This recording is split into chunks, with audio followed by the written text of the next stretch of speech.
Hello guys, welcome back to মাস্টারির নতুন আরেকটি ভিডিওতে নতুন আরেকটি ইংরেজি লেসনে তোমাদের সবাইকে স্বাগতম।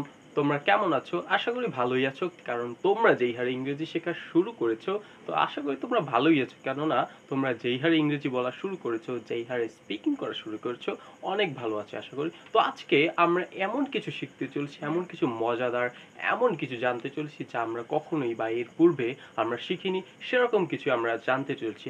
আজকের লেসনে আমরা শিখব কারো কাছে কোনো কিছু চাওয়া যায় কিভাবে, সেটা আমরা শিখব। যেমন আমি চেয়েছিলাম, আমি তার কাছে চেয়েছিলাম, আমি এটা চেয়েছিলাম, ওটা চেয়েছিলাম। এই বাক্য বা চাওয়া নিয়ে যত বাক্য আমরা আজকে এই ভিডিওতে শেষ করব, যাতে আমাদের আর কোনো প্রশ্ন না থাকে যে কিভাবে আমরা ইংরেজিতে চাইবো এবং কিভাবে আমরা সেটা বলবো। সব কিছু আমরা এই ভিডিওতে শিখতে চলেছি, যে কিভাবে কোনো কিছু চাইতে হবে এবং কিভাবে কোনো কিছু আমাদের বলতে হবে। তো আর কথা না বাড়িয়ে আমরা মূল ভিডিওতে চলে যাই। আজকে আমাদের পূর্বে আমরা 11টি ক্লাসে আজকে আমরা পৌঁছে গেছি। এর পূর্বে আমরা 10টি ক্লাস কিন্তু শেষ করে ফেলেছি। সেই 10টি ক্লাস যদি তোমরা না দেখে থাকো, তাহলে অবশ্যই চ্যানেল থেকে 10টি ক্লাস তোমরা দেখবে প্রথম থেকে শেষ পর্যন্ত, যাতে তোমরা ইংরেজির কোনো লেসন তোমাদের বাদ না পড়ে, যাতে তোমরা পুরোপুরি কনফিডেন্সের সাথে ইংরেজি বলতে পারো। আমার সেইটাই হচ্ছে চেষ্টা। আজকে আমরা শিখব 10 নাম্বার 11। আমরা শিখব ওয়ান্ট এবং ওয়ান্টস অর্থ কি এবং এটা আমরা কোথায় ব্যবহার করব, বা এইটাই কোথায় ব্যবহার হয়, এটার অর্থ কি, সবকিছু প্রশ্নের উত্তর আমরা দিব আজকের এই ভিডিওতে। ওয়ান্ট এবং ওয়ান্টস এটা আমরা সাবজেক্ট অনুযায়ী ব্যবহার করি, এবং আমরা ওয়ান্ট অথবা ওয়ান্টস মানে হচ্ছে কোনো কিছু চাওয়া।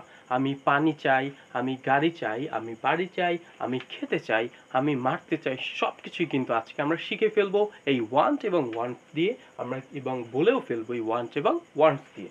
প্রথমে যদি আমরা দেখি ওয়ান্ট কোথায় ব্যবহার হয়। ওয়ান্ট হচ্ছে এই সাবজেক্টগুলোর পরে আমরা ব্যবহার করব। আই, উই, ইউ এবং দে, এই সাবজেক্টগুলোর পর আমরা ওয়ান্ট ব্যবহার করব। এবং ওয়ান্টস আমরা এই সাবজেক্টগুলোর পরে আমরা ব্যবহার করব। হি, শি, ইট এবং যদি কোনো নাম থাকে এইগুলোর পরে আমরা ওয়ান্টস ব্যবহার করব। এরপর আমরা শিখব যে কি করে আমরা এটার স্ট্রাকচার দেখবো এবং একটার এক্সাম্পল দিয়ে বোঝার চেষ্টা করব। So guys, in this lesson I will show you some examples in this topic. So my example is আমি পানি চাই, আমি পিৎজা খেতে চাই, আমি তোমার কলম চাই, তার একদিনের ছুটি চাই। এই বাক্যগুলোই কিন্তু আমরা একটা জিনিস সব লক্ষ্য করছি, প্রতিটা জিনিসই চাই। চাই থাকলে সেই বাক্য আমরা কিভাবে তৈরি করব, এটার প্রথমে আমরা স্ট্রাকচার যদি দেখি, প্রথমে আমরা সাবজেক্ট রাখবো, তারপর ওয়ান্ট অথবা ওয়ান্টস সাবজেক্ট অনুযায়ী আমরা ব্যবহার করব, এবং সর্বশেষ আমরা অবজেক্ট রেখেই এই বাক্যগুলো আমরা তৈরি করতে পারবো। আজকে যদি আমরা এই লেসনটা পুরোপুরি আর দেখি, তাহলে আমরা কিন্তু হাজারো বাক্য, চাওয়া নিয়ে যত বাক্য থাকবে সব কিছু কিন্তু আমরা বলতে পারবো এবং শিখতে পারবো। তো তোমরা পুরো ভিডিওটি শেষ পর্যন্ত দেখতে থাকো এবং ইংরেজি নতুন নতুন কিছু শিখতে থাকো। তো এবার আমরা দেখব আমি পানি চাই। প্রথমে আমরা সাবজেক্ট রাখবো আই। সো আই এর পর আমরা ওয়ান্ট ব্যবহার করব। Want, I want water. আমি পিৎজা খেতে চাই। I want it pizza. I want it pizza. আমি পিৎজা খেতে চাই। I want pizza. আমি তোমার কলম চাই। I want your pen. I want your pen. তার একদিনের ছুটি চাই। এই বাক্য আমরা কিভাবে তৈরি করব?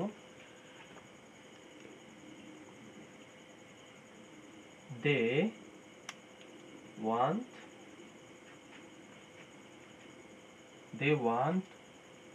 a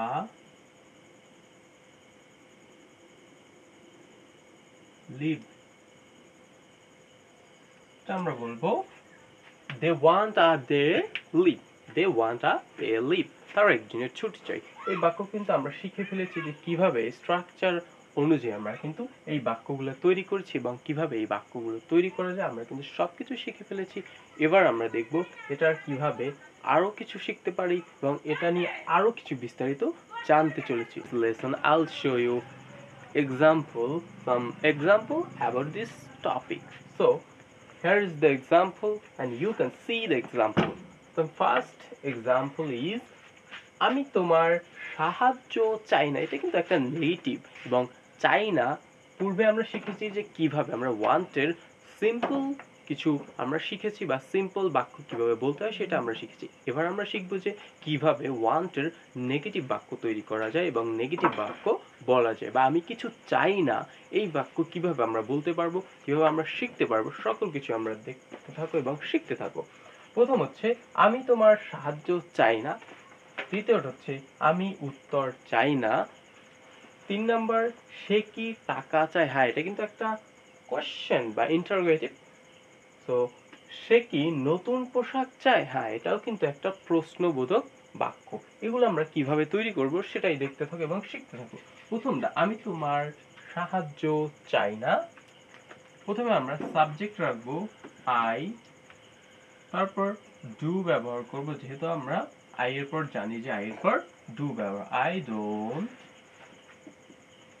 I don't want your help.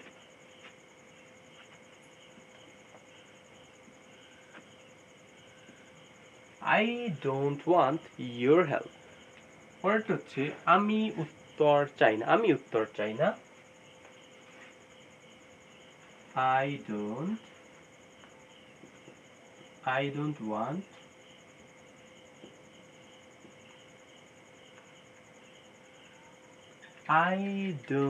want answer. আমি উত্তর চাই না। I don't want answer.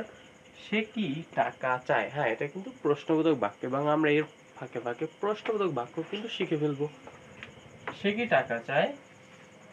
প্রথমে আমরা এই যে হেল্পিং ভার্ব এইটাকে যদি আমরা পূর্বে নিয়ে আসি তাহলে কিন্তু আমরা প্রশ্নবোধক বাক্য তৈরি করতে পারবো। প্রথমটা হচ্ছে does he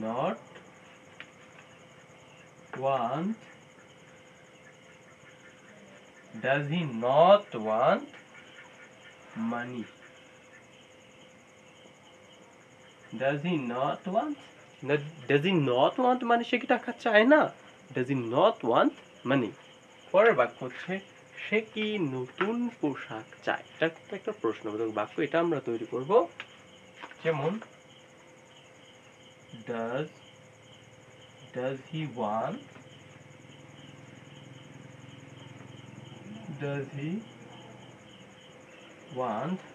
সে কি নতুন পোশাক চায়। Does he want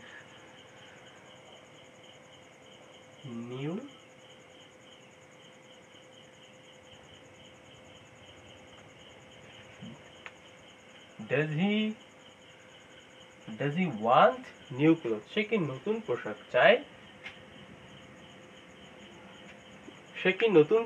চায়। আর পূর্বে ছিল সে কি টাকা চায় না। Does he not want money? এরকম করে কিন্তু আমরা আজকে শিখে ফেলেছি কিভাবে আমরা নেগেটিভ বাক্য তৈরি করতে হয়। ওয়ান্টের কিভাবে আমরা নেগেটিভ বাক্য তৈরি করব। কোনো কিছু আমরা চেয়েছিলাম সেটা আমরা কিভাবে বলেছি, কোনো কিছু আমরা চাই না সেটা আমরা শিখে ফেলেছি কিভাবে বলতে হয় ইংরেজিতে। তো আজকের এই পর্যন্তই।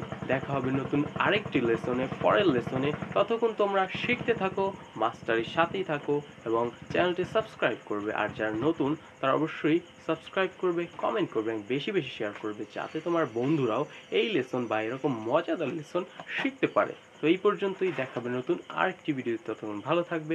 খোদা হাফেজ।